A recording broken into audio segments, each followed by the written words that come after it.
You have to get rich now. This is what I don't understand. Oh, I lack motivation, but you don't have time. You have to get rich now, like today.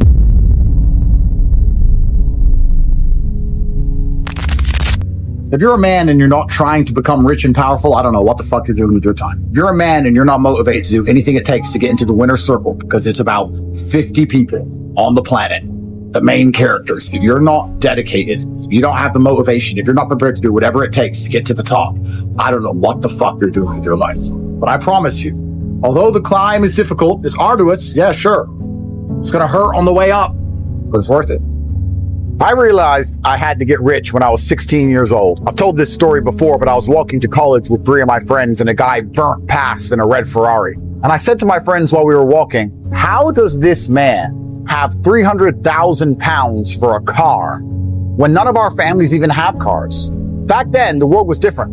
It wasn't like it is now. When I was 16, you didn't see money. I didn't see money. I didn't have the internet. I didn't see private jets. I didn't know Monaco. I didn't know Saint-Tropez was a place. I didn't know about girls on yachts. I didn't know about anything. I'm growing up in England completely flat broke. And the first time I had access visually to money, I knew I couldn't live as a second-class citizen any longer. I make all of this clear to people and I say that money is a competency test. You simply need to want it. If you want it, you're going to get it. But you're not going to get anything in this life you do not want. The cocaine-addicted hooker addict wants money for cocaine and hookers. That's why he's richer than you. The crack addict needs money for crack. That's how he manages to get some new money every day with no job. You don't want it enough. If you want to get rich, I absolutely guarantee you will get rich. You have the entire world at your fingertips and you're still not motivated and you still don't care enough and you're still not prepared to try something new. When we were poor, how often was I talking about trying to get rich? I don't think we spoke about anything else ever. Every day, all day, what did we talk about when we were poor? How to get rich, why we need to be rich, what we do if we were rich. And we imagine these fictional scenarios. We'd say, we'll just go to brand new cities and we'll just stay in the best hotels and we'll just have girls and we'll just have money. And we sit there and go, but if you travel around all the time, how do you have a job? How do you work? I was like, I don't know, we'll work it out. Remember actually saying, look, we're just going to travel and have money. Yeah, we'll be in New York, smoking cigars in the back of a Maybach. There'll be millions in the account somehow. But we were still in the paradigm of jobs. So we're like, it would have been like time off work. So maybe we can work a bunch. We could have a month where we can just travel around. Wild. It's all we talked about all of the time. I thought someone was rich for the most basic things. If you had Coke in your house as a kid, I thought your parents were rich. Yeah, drinks that weren't tap water. If you had drinks that weren't tap water, your parents were rich. Yeah, we were. I remember feeling rich because I had food in the fridge full of food. A few bottles of booze, 2 bottles of Smirnoff, bottle of whiskey, a couple bottles of wine in the fridge. I thought, fucking hell, I'm prepared for a weekend. Should we live in New York? New York, where the rich people live. I quite like New York. Are we going to end up doing American Psycho if we move to New York, Tristan? We're going to end up buying business cards and going to dinners and giving business cards out and having loads of hot girls in our apartment. Another thing I don't understand about people who don't try and make money. Getting rich is the easiest way to achieve all the things you want to achieve. Oh, yeah. You want people to respect you when you talk. Yep. Easiest way, get rich. Yep. You want girls to love you. Easiest way, get rich. You want to leave a legacy and be remembered. Easiest way, get rich. It's amazing that people say getting rich is hard when it's in fact the easiest possible way to achieve all the things you want to achieve. How else can you go down in history and be remembered in a positive light without getting rich? You'd have to dedicate your life to charity and live in a fucking shithole. But you could do a lot more charity if you had money. Exactly. So I'm not even saying that in those scenarios, money wouldn't help you. But I'm saying that for you to even go down in history without money, you would have to completely sacrifice all good about your life when you could instead just get rich. Or get rich and do the same thing and do better than you would do without the money. So money is not everything, but it's an easy way to make your mark in history. And also it's a basic competency test. If you're alive for long enough and you still don't have any money, there must be something wrong with you. You're either stupid or lazy, or you're not dedicated, or you're not thinking outside the box. You're too lazy to attempt to try something new. So you are lazy. You can be lazy while working hard. Yeah. A lot of people who work very hard who are still lazy. Back then when we were trying to get rich, We tried a new thing every 5 seconds. Remember, every day we tried something. Yeah, a lot of them failed. All of them failed. We try this, we try that, we try this, we tried those energy drinks in Tesco. Yeah. That's that old story. SMS text line competition. SMS text line competitions in magazines. We tried to set up that weight loss thing website. Remember when I found that website? You make weight loss website. Yeah. We tried everything. Every day we had a new business idea. None of it ever worked.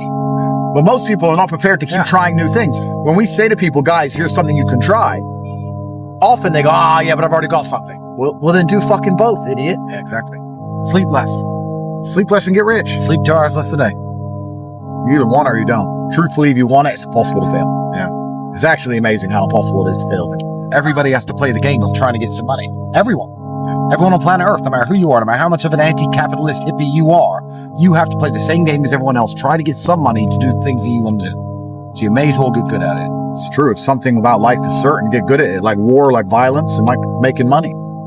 Imagine the mayhem of people recognizing us, you fighting crackheads, you fucking nightmare. So now we have to avoid poor people at all costs, even though we were once poor, because being poor is no longer safe.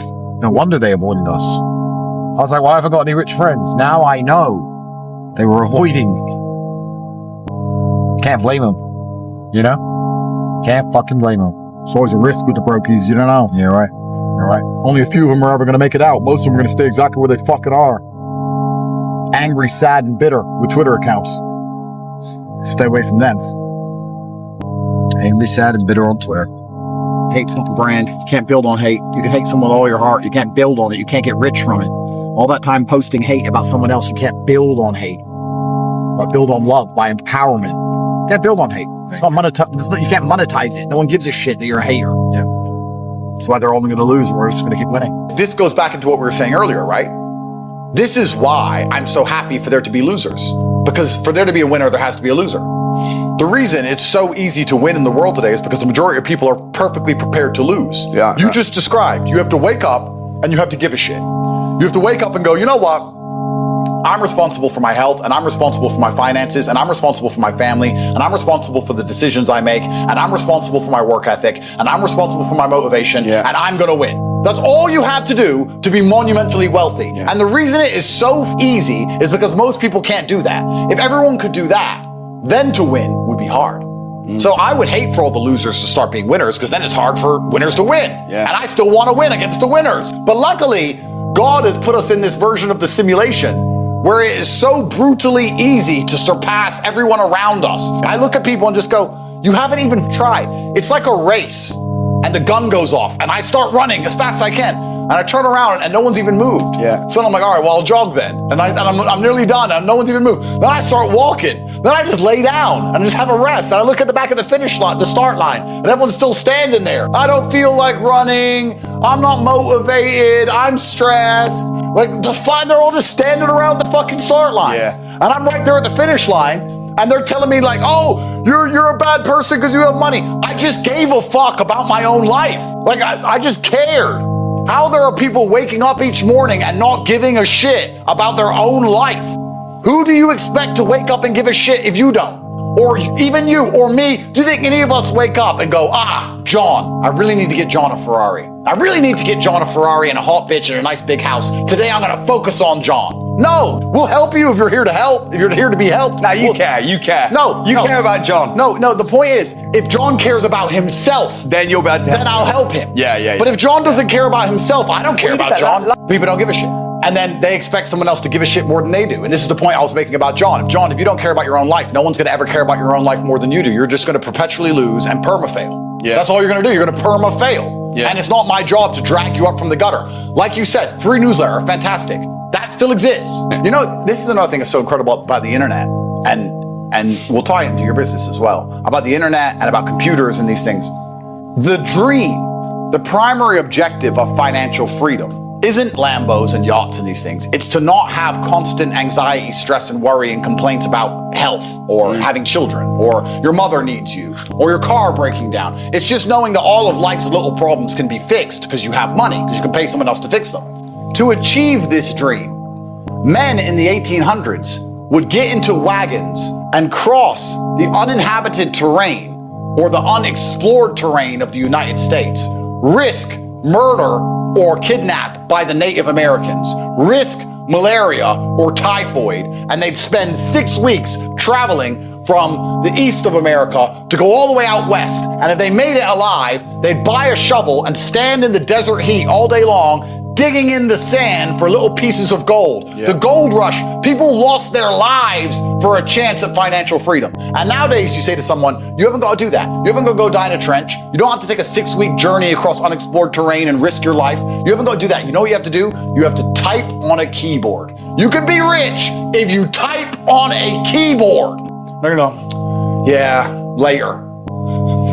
How the fuck do you help these people? Yeah. What can I do? What words can I say? You're a loser. You deserve to lose. I don't feel sorry for you at all, because when I had nothing, I'd do anything it took. If you told me I had to only type on a keyboard, I would have typed on that keyboard non-stop for 72 hours, let alone 8 strokes. Most people who are losing deserve to lose. Everything's fucked. So you're sitting there going, well, I have to predict the future. What allows me to compete and predict the future? Because everything's so chaotic. The only thing I can predict is that I'm gonna work harder than everyone else. I'm gonna get up earlier than everyone else. I'm gonna pay more attention than everybody else. I'm gonna research harder than everyone else. I'm not gonna feel sorry for myself. I'm gonna dedicate myself. I'm gonna find some money. That's what I'm gonna do. So that's, right now, it's almost like go 100% in on yourself season, because you can't even, and I'll apply this to what I do, maybe it applies to you also. Going all in on property might backfire, but going all in on yourself will never backfire. My mentality currently is I just need to make sure I'm my absolute best self all of the time, and I am permanently motivated to do whatever it takes to win, and I'm the most adaptable. Darwin said it's the most adaptable of the species that survives. It's not the biggest, it's not the strongest, it's the one that identifies that the forest is disappearing quickest and grows some fins and jumps in the ocean. So it's adaptability season now. Here's the thing that's interesting. I, as a man with enough money to never work again for the rest of his life, am spending my days consciously searching and actively planning and trying to identify trends and new ways to make money and new patterns to make sure that I'm not caught last when things do finally shift or change. But a brokey with no money at all doesn't bother. You're gonna be last and you're gonna get crushed. So you have a personality defect that you need to actually analyze and identify and cure. What the fuck is wrong with you? What is wrong with you where you cannot type on a keyboard to achieve all of your dreams? What is wrong with you where you cannot go to the gym and lift enough weights to be self-confident enough to get any woman that you desire? What is wrong with you? Do you want to lose? Are you so desperate to perma-fail? There's some kind of personality fault with you people. It's not a lack of motivation. No, it's you who have a personality fault. There's something wrong with you that is preventing you from being the man that you could be. And this is the beauty of life as a man. There's nothing better than blaming yourself for absolutely everything that's ever happened to you, waking up and realizing it was all your fault and you're the only one who can fix it. This is so applicable to nearly any problem in your life. 99.9% of girl problems are your fault. It's not women are crazy because she doesn't respect you enough because you haven't done anything which is important or difficult enough to garner her respect. All of the women problems are your own fault, and you should blame yourself completely. The point of brotherhood is to keep you self-accountable. We're talking about absolute monarchy's mentality. The point of brotherhood is for all of the men around you to help you blame yourself for everything that happens to you. The point of brotherhood is for you to go to somebody who you respect, whose voice means something to you, and when you try and cry and complain, they say it's on you to fix. Sure, yeah, that sounds like a problem. You better fix it. You better sort it out. The absolute point of brotherhood is the accountability. And the accountability, the bottom line, the buck stops with you in all things. That's the beauty of it. That is your problem, 100% your problem, and you must take responsibility and accountability for that exact thing. Life as a man is so brutally simple. You wake up and you blame yourself for everything, and you look in the mirror and you say, all of this shit is my fault, all of it. So how do I fix it? So how do I get it fixed? Nobody's gonna come fix it for you. Nobody gives a shit about you. You have to give a shit about yourself. It is down to you and you alone, because nobody else is waking up each day thinking of how they can get you to have more money and you to have a nicer life. They're too busy worried about themselves. Guys, you have to try. Absolutely everything is on your back. Absolutely everything is your fault. But we get a lot of questions asked to us, and even here in Dubai, we have people running up to us asking for advice, and the advice is for you to care about your own life, care about the people around you, and realize that you have absolutely no capability as a man, that nobody's going to ever love you, and your love means nothing. There's no point in you loving anybody if you cannot help them. There's no point in you loving anybody if you cannot take care of them when they need you. Your love means nothing if you're useless, and you're not going to have much love in your life if you're useless. So it's very important as a man you blame yourself for absolutely everything and you get it done. Well, this is the thing. If you're a man and you've watched this entire podcast and you do not take action, you do not finish this podcast and decide to do something to make your life better than what it currently is, your love doesn't mean anything for your kids. This is what's so amazing to me about broke people. As a man, your love only has value if you have capability. When a capable man says, I love you, that matters. When a loser man or a weak man or a lazy man says, I love you, it means nothing because he can't do anything with the love. Your love is empty.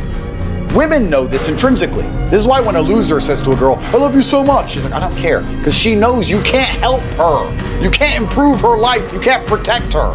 When a winner says, I love you, she feels it. Yeah. Women know this intrinsically. So it's amazing to me that men will sit here, they'll ignore all the advice we've given, and then you want to sit there and say, oh, but I love my kids. No, you don't. If you're a brokey, you don't even fucking love anybody. You don't even love yourself. Yeah. That's the level it's reached now at this point where the world's so fucked. When I see a person of 40 years of age with no money and no drive, and he goes, oh, I really want to make it out. I was like, you don't give a shit about your family. You don't give a shit about your last name. You don't give a shit about yourself. You don't give a shit about anybody. I'm like, what do you mean you're not trying? Oh yeah, I don't like you because I'm a trier. We have different life philosophies. We look at the world completely differently. I can't get along with you. We can't correlate. I'm a trier. You're refusing to try. I can't even see it. We don't speak the same language. You're speaking Uzbek to me. I don't know what you're talking about. I don't like those people because those people, every time I've ever tried to give them a chance, has done nothing but drag me down. I can't drag them up, but they can drag me down. Right. Somehow. I can't get them anywhere, but they manage to anchor me. So I don't like those people. Yeah. So if you're a full-grown man and you're watching this and you do not have the capability to take your entire family and move to Tokyo tomorrow for whatever reason, if you don't have that kind of finance or capability, you take a long, hard look in the mirror and say, what the fuck does my love even mean? What kind of man, what kind of head of the family even am I? I can say I love my wife all day long. I can say I love my kids all day long. What does that even mean if I'm not going to finish work and take an extra hour out of my day to try something new? Your love means nothing if you don't try. Damn, bro, that hit deep, man. But it's true. Brother's job is to force you to be self-accountable. That's what I just said earlier. It's absolutely true. The best thing a brother can do for you or somebody who cares about you, the best thing they can do is to force you to be absolutely self-accountable. Let me give you all a self-accountability test before we leave. You all remember what we did on New Year's Eve. And you remember thinking, this is going to be my year. I'm going to get so much done. And if you're honest with yourself, you're sitting in the same room. You have the same girl, the same car, living the same life. You're about to waste another entire year. Ask yourself this question. If you do not blame yourself instantly for the fact that you are not yet rich, you said 2025 was going to be your year, it's 30% done, you've made no steps in the right direction, you are no closer than you've ever been. If you are not going to completely blame yourself for this lack of action and this lack of monumental success, then who else are you going to blame and what else is going to get done? The second you blame yourself, the second you decide it is 100% your fault and your responsibility to change and fix everything, is the second things will start to get better.